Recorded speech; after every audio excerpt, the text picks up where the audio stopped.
Salutations, Savants. Xavi here. Oh, don't look at me like that. You know the video you clicked on. Happy belated Valentine's Day.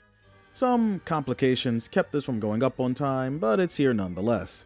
Today we have Wedding Witch, a rather provocative roguelike that knows exactly what it is. This wasn't the original game I planned on tackling next, but one bet with a friend later, and here we are. Now, with roguelikes especially, there's usually a lot of room to start inventing self-imposed challenges. Here, I think the only challenge I'm really dealing with is trying not to get demonetized. Not that I was making any money anyway, but it's the principle that counts.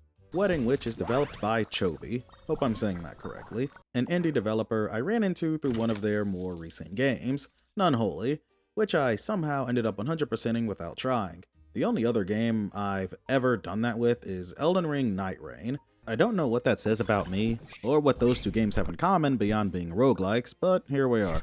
At its most basic, Wedding Witch is a survivor-style roguelike. You move through a series of maps, you pick up different potions, and those potions determine what abilities you get access to, as well as some aesthetic changes along the way.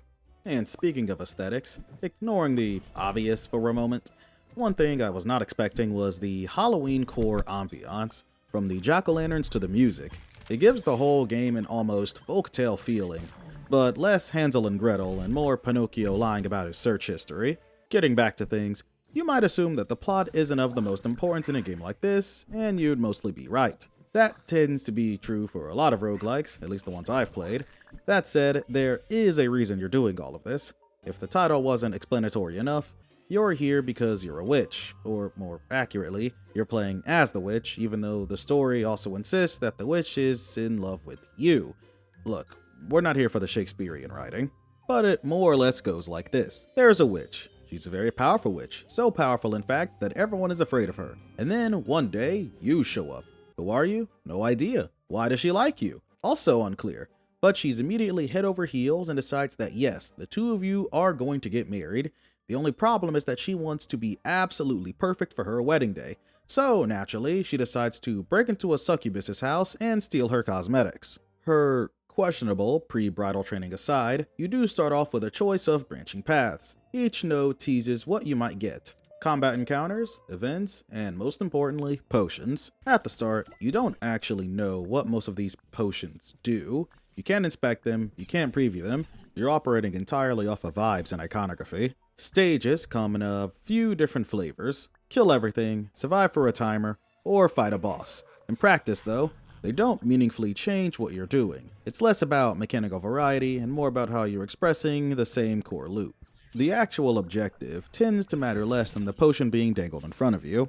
On each map, you'll find a small handful of interactables, mostly destructible pumpkins that can drop things like money, healing potions, and other assorted junk. You'll also occasionally get the one-time power-up that your familiar, Orion, spawns somewhere halfway across the map. Picking one up lets you choose between a few different effects. Sometimes they're great. Most of the time they're fine, at least in my experience. I never really walked away thinking, wow, this just changed everything. But your mileage may vary. If you don't grab it before the stage ends, you just lose it. No rollover, no consolation prize, you're simply one boon short for the rest of the run. And a lot of running you will be doing. When I say Orion spawns these things on the other side of the map, I mean it. There are some maps, especially the timed ones, where anywhere from 30 seconds to a full minute is spent just traveling to the power-up. And that usually involves multiple reroutes because of enemies in the way. All for a boon that, more often than not, wasn't even worth the trip.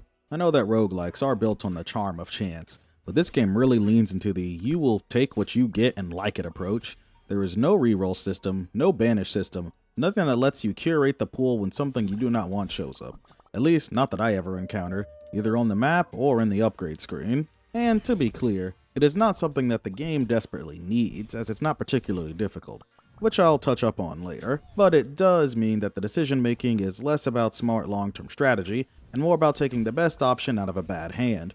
That feeling is only reinforced by how damage is split into very straightforward attribute categories. So, let's talk about the potions. All told, there are 6 primary damage types. Each of these is tied to a corresponding physical trait. Area scales with hips, explosions scale with bust size, projectiles scale with a more petite frame, melee scales with muscles, Curses scales with corruption, and familiar scales with bestial.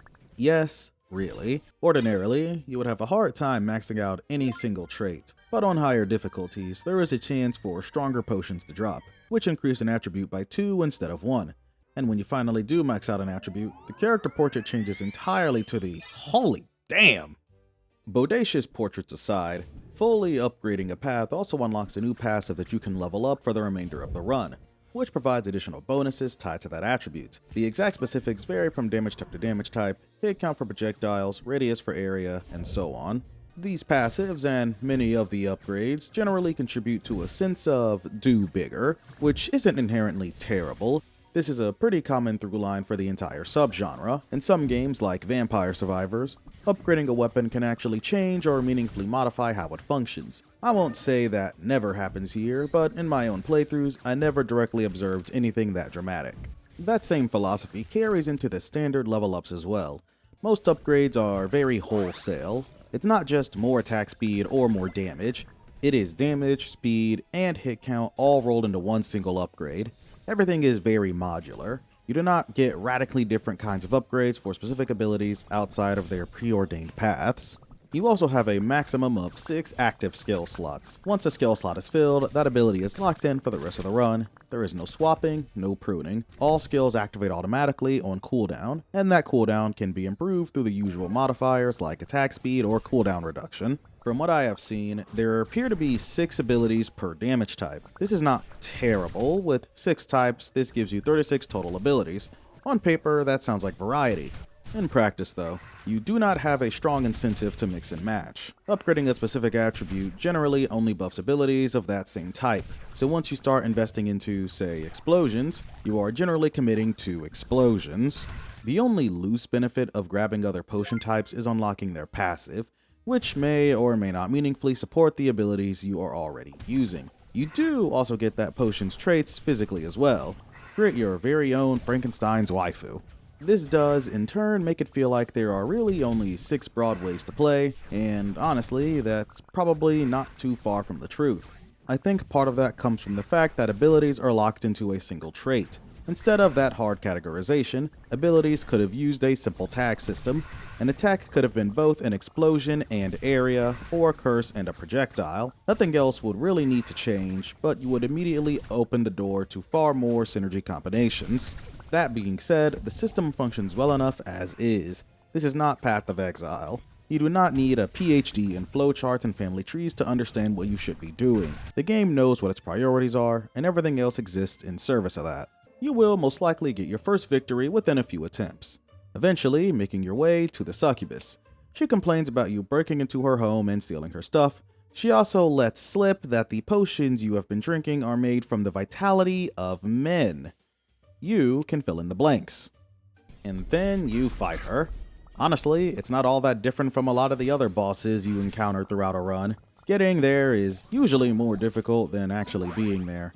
I often found that you never really put up much of a fight. After that, Belle more or less voluntells her that she will be helping finish the rest of the preparations. Then she has her wedding. And that's about it, narratively. From there, it's basically rinse and repeat on the higher difficulties. Fight, lose, upgrade at the shop. There are no new story beats unlocked by clearing higher difficulties, or by fully unlocking other abilities. What you mostly get are aesthetic shifts.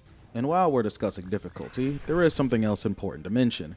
I did have a few more successive failures on medium, but once I cleared it, I never lost another run again. I cleared my very first run of Nightmare, and every subsequent run needed for the remaining endings. All things considered, it's a very much what you see is what you get kind of game, and I generally mean that in a good way.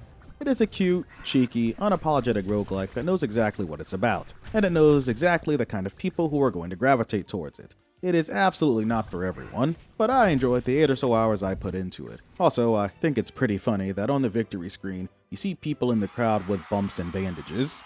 I choose to interpret that as her, forcibly collecting her wedding gifts. So it's hard to tell if they are cheering or angry.